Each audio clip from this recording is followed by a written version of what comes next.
Welcome back to ITA See the World. I'm Lano. Recently, a members' bill introduced by New Zealand First to legally define the biological definition of a woman and a man has been condemned by non-binary intersex advocate Tu Chapman.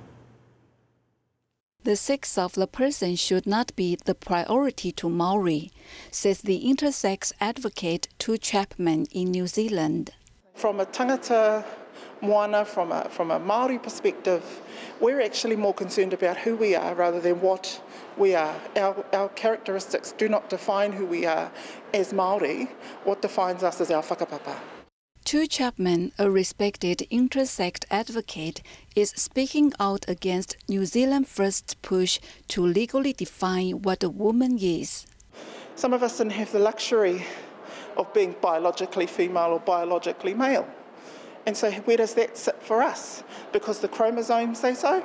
Ka haere. Tute Akakaroa, the committee from the Royal Australian and New Zealand College of Psychiatrists, said the bill will only deepen fears for intersex communities.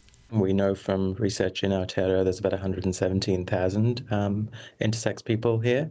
And I guess these law changes would mean that they face even greater policing of their bodies and identities under these proposals. The bill's introduction follows a decision made in Britain in mid-April that only biological women meet the definition of a woman under equality laws. Trans race! Where do we want them? No! As a country, we need to think about the culture that we are creating with the policies that we develop and we progress.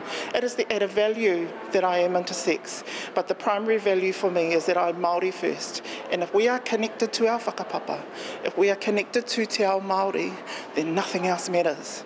Something I think some of these politicians who identify as Māori probably need to sink into their heads.